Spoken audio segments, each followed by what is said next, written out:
Baik, Assalamualaikum warahmatullahi wabarakatuh. Waalaikumsalam warahmatullahi wabarakatuh. Bagaimana semua kabarnya anak-anak hari ini? Alhamdulillah baik. Baik. Oke, coba Ibu mau lihat senyum luar biasanya dulu. Asik ya. Baik, sekarang Ibu sebelum masuk di pembelajaran, baiknya kita melakukan apa dulu? Berdoa. Berdoa. Jadi silakan ketua kelasnya pimpin teman-temannya berdoa. Duduk siap. Sebelum kegiatan pembelajaran dimulai, marilah kita bersama-sama membaca doa. Berdoa dipersilahkan. Amin. Baik, jadi sebelum kita memulai pembelajaran, Ibu mau absen dulu. Tolong didengar namanya baik-baik ya. Andi Fadli Nur Ihwan Dahlan. Hadir Bu. Isnawati. Hadir Bu. Hasmini. Hadir Bu. Fitri. Hadir Bu. Vera Cahya Rinjayani. Hadir Bu. Supriyadi. Hadir Bu. Andi Jaya Nasruddin. Hadir Bu. Baik, sebelum kita memulai pembelajaran, Ibu memperlihatkan video dulu ya. Silahkan disimak baik-baik videonya. Tidak ada gunanya Anda IQ-nya tinggi, tapi pemalas. Tidak memiliki disiplin, forget it. Yang penting adalah Anda sehat, mau berkorban untuk masa depan yang cerah.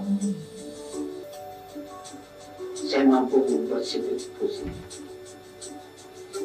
Antara elemen adalah budaya.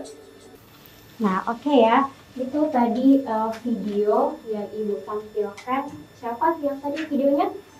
Bapak Pak Habibie. Presiden keberapa? Tiga. Nah, kira-kira dari video ini kalian bisa memetik apa? Coba, Pak Guri. Kalau dari video itu Bu, itu umur hanyalah angka. Nah, yang utama itu kerja keras dan semangat demi mengejar sebuah cita-cita. Oke, betul ya. Beri tepuk tangan dulu. Umur adalah angka. Yang terpenting itu kita harus kerja keras untuk mencapai cita-cita. Karena semua mungkin di sini mempunyai impian ya, cita-cita yang harus dikejar. Oke, jadi bagaimana semuanya? Sudah semangat untuk belajar? Semangat Bu. Semangat ya. Kalau begitu, minggu lalu kita belajarnya apa? Pertemuan tentang apa? Bahan herbal. Bahan herbal. Kenapa? Bahan herbal itu apa? Hasmini? Bahan herbal adalah bahan yang berasal dari tanaman atau tumbuhan yang dapat memiliki manfaat dalam pengobatan, Ibu. Oke, bahan herbal itu kata Hasmini yang memiliki manfaat dapat dijadikan sebagai pengobatan. Kalau begitu, tanaman herbal apa saja?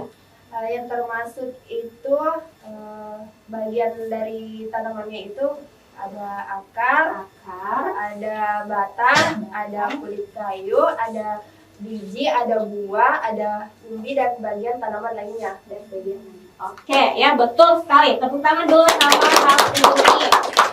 Nah, jadi yang dikatakan tadi Hasmini itu sudah benar ya, banyak bagian-bagian tanaman yang bisa dimanfaatkan ya untuk pengobatan. Nah, salah satunya yang harus kita pelajari hari ini adalah ini, apa?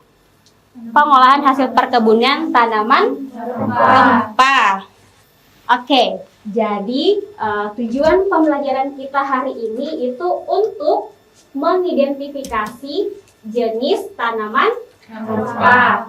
Kemudian yang kedua, untuk mengemukakan karakteristik tanaman rempah. Kemudian menguraikan prinsip dan proses pengolahan tanaman rempah. Kemudian mengimplementasikan prinsip proses pengolahan tanaman rempah. Nah, yang terakhir, kita bisa melakukan kegiatan produksi olahan tanaman rempah. Jadi setelah kita mempelajari tanaman rempah itu apa, kemudian karakteristiknya bagaimana, kemudian prinsipnya, nanti di akhir pembelajaran kita dibagi menjadi kelompok ya, kalian berdiskusi ini.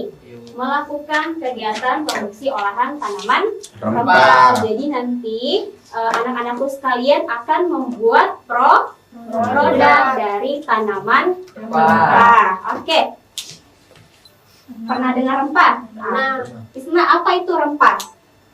Rempah itu Bu, bagian dari tumbuhan yang bisa digunakan sebagai bumbu, penguat rasa, dan bisa digunakan sebagai obat-obatan herbal Bu. Oke, baik. Terima kasih Isna. Beri tepuk tangan dulu sama Isna. Jadi rempah itu bagian dari tumbuh-tumbuhan yang bisa dijadikan apa tadi? Sebagai bumbu makanan, kemudian penguat rasa, penguat rasa, terus bisa dijadikan obat-obatan herbal. ya, obat-obat herbal. Nah, baik. Di sini ada jenis tanaman rempah. Tanaman rempah itu ada yang berasal dari rimpang, bunga, kulit, biji, buah, dan daun. Nah, rimpang itu contohnya ada apa? Jahe, kunyit, kencur, temulawak, kemudian bunga ada yang berasal dari contohnya itu adalah cengkeh. Kemudian kulit ada kayu manis, biji ada biji pala sama kemiri. Kalau daun ada daun salam. Nah, ini karakteristik tanaman rempah. Kalau karakteristik itu berarti Ciri-ciri Bu. ciri khas yang terdapat pada tanaman rempah. Nah, tanaman rempah itu ada yang bersifat pedas, kemudian ada yang beraromatik, kemudian ada yang keluarga Umbelliferous, memberi efek warna, memiliki senyawa fenol, serta memiliki senyawa cinnamon aldehid. Nah, ini contohnya rempah pedas. Contohnya ini, lihat gambarnya kan? Apa itu? Ada cabai, kemudian merica, ada jahe. Kalau rempah yang mengandung senyawa cinnamon aldehid itu ada kayu manis, ya. Izin bertanya Bu, Oh ya, boleh, silakan. Siapa? Isna. Kenapa Isna? apa itu cinnamon aldehid? Cinnamon aldehid. Ada yang tahu cinnamon aldehid itu apa? Ada yang bisa bantu Ibu? Tidak tahu. Baik. Cinnamon aldehid itu pernah lihat kayu manis, Isna? Pernah Bu, Pernah dihirup aromanya? pernah. Nah, aroma yang terbentuk dalam kayu manis itu yang dinamakan dengan senyawa cinnamon aldehid. Jadi yang membuat aromatik pada kayu manis. Oke, betul. Bagus sekali ya pertanyaan dari Isna. Jadi kita bisa tahu, oh ternyata yang membuat aroma pada kayu manis itu adalah senyawa cinnamon aldehid. Ini apa yang Ibu pegang? 3. Jahe lengkuas. Jahe, lengkuas, kunyit. Lengkuas yang mana? Kiri dan ya. Nah, selanjutnya ini ada prinsip dan pengolahan tanaman rempah. Jadi, tanaman rempah itu dia bisa dijadikan simplicia dan rempah bubuk. Nah, ini ada videonya. Assalamualaikum warahmatullahi wabarakatuh. Kami kelompok 3 kelas B praktikum farmakognosi fitokimia 3 akan mencoba menjelaskan tentang proses pembuatan simplicia rimpang kunyit. Simplicia rimpang kunyit biasa digunakan dalam ramuan obat tradisional karena terbukti memiliki banyak manfaat. Contohnya seperti peradangan. Mantap. Nah, ini tumbuhan kunyit ya. Bisa dipanen pada saat umur 6 sampai dengan 9 bulan. Atau bisa juga dilihat dari kondisi daun dan batang yang sudah mulai layu dan menguning.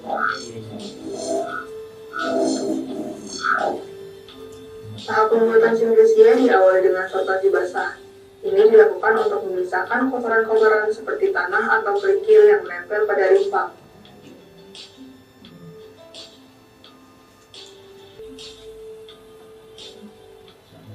Nah, kemudian dilakukan proses apa ini? Pencucian. Proses pencucian. Kemudian rimpang yang telah disortasi basah dicuci dengan air mengalir untuk menghilangkan kotoran-kotoran yang masih menempel pada rimpang.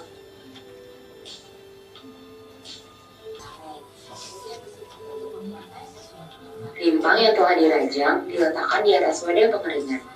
Pastikan wadah sudah bersih dan tidak ada potongan yang saling tumpang tindih.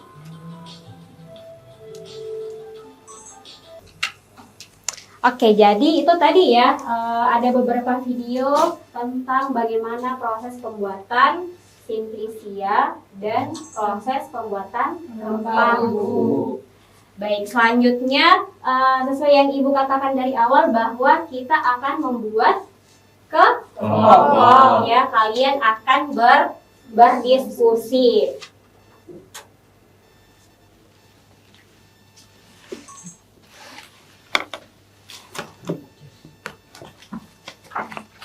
Nah, jadi Ibu akan bagikan lembar kerjanya ya. Kalian nanti dibagi menjadi tiga kelompok. Kalau begitu boleh silahkan bagi 3 kelompok ya.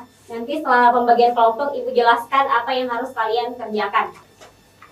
Baik, nah, Ibu akan bagikan kertas ya masing-masing per kelompok. Jadi di kertasnya ini kan Ibu sudah bagikan kertas masing-masing per kelompok ya. Jadi silahkan kalian diskusikan kalian mau buat produk apa dari tanaman rempah. Bahan, setelah itu kalian tulis juga flowchart. Flowchart tadi yang seperti Ibu tampilkan di slide, yang proses pembuatan simplisia dengan bubuk rempah. Itu ya contohnya. Jadi silahkan masing-masing kelompok tentukan terlebih dahulu kalian mau buat olah apa dari tanaman rempah. Setelah itu diskusikan apa alat dan bahannya serta prosedur pembuatannya. Kelompok 3 mau buat apa? Cuci pala, Bu. Cuci pala itu apa? Ini olahan sejenis selai, Bu, tapi dia bersifat rasanya lebih ke rempah dan dia kaya rasa, Bu. Yang biasa dijadikan selai gitu ya. Kalau misalnya bisa dicampur roti, bisa. Bisa, tapi lebih cocok untuk semacam daging dan saus ayam gitu ya. seperti itu ya, Bu. Baik, kami dari kelompok 3 di sini membuat chutney pala. Adapun alat-alat yang digunakan, yang pertama penggiling atau blender, yang kedua wadah, yang ketiga kompor, yang keempat botol kaca, yang kelima kantong plastik, yang keenam segel plastik, dan yang ketujuh timbangan. Adapun bahan-bahan yang digunakan, yang pertama itu kulit buah pala, yang kedua gula pasir sebanyak 250 gram, yang ketiga gula aren sebanyak 100 gram, yang keempat cuka 50 ml, yang kelima air 750 ml, yang keenam jahe 50 gram, yang ketujuh cengkeh 15 buah, dan yang kedelapan cabai 15 buah. Kelompok 1, kelompok 2 dengan kelompok 3 mau buat apa? Chutney pala. Jadi tadi bahan-bahannya apa saja? Ada kulit, Ada kulit buah pala, Kulit buah gula pala, pasir, gula pasir, ada gula aren, kemudian rempahnya apa saja? ada jahe, Cengkeh, dan cabai. Oke ya, kita tidak sabar ini menunggu hasil dari kelompok 3 ya, chutney. Oke, bagus sekali ya presentasi dari kelompok 3, beri tepuk tangan dulu. Selanjutnya, terima kasih ya buat kelompok 3. Selanjutnya kelompok 2 dulu deh, boleh silakan. Kelompok 2 ingin membuat permen jahe. Ya. Alatnya yang pertama ada blender, Bu. Yang kedua saringan, kompor, panci, dan spatula. Untuk bahannya 200 gram jahe, kemudian 240 ml air, selanjutnya 350 gram gula pasir, kemudian dikasih buah lemon setengah, dan 7 gram agar-agar. Kemudian untuk flowchartnya sendiri, yang pertama jahe dicuci, kemudian dikupas, kemudian dilakukan pengecilan ukuran dengan diiris tipis-tipis, selanjutnya dihaluskan. Kemudian bahan air, gula, dan lemon dicampur. Selanjutnya dimasak 20 menit. Kemudian disaring dan dicampurkan dengan agar-agar. Kemudian dimasak lagi hingga mengental. Selanjutnya dilakukan pencetakan dan dikemas. Terima kasih. Terima kasih buat kelompok 2. Jadi kelompok 2 ini mau buat apa? Permen Permen jahe. jahe ya. Jadi dia menambahkan agar-agar. Tujuannya ditambahkan agar-agar itu untuk apa? Pengental ya, untuk mengenyalkan dari permen jahe ini. Berarti dia nanti hasilnya seperti jelly gitu ya? Oke, baik. Terima kasih. Beri tepuk tangan dulu sama kelompok 2. Kita tidak sabar juga menunggu. Baik, pertemuan kali ini sepertinya sampai di sini saja dulu. Minggu depan kita pertemuannya kalian akan membawa produknya masing-masing, lalu dipresentasikan ya dari hasil video yang kalian sudah buat ya. Baik, jadi itu tadi pembelajaran kita tentang tanaman Rempah.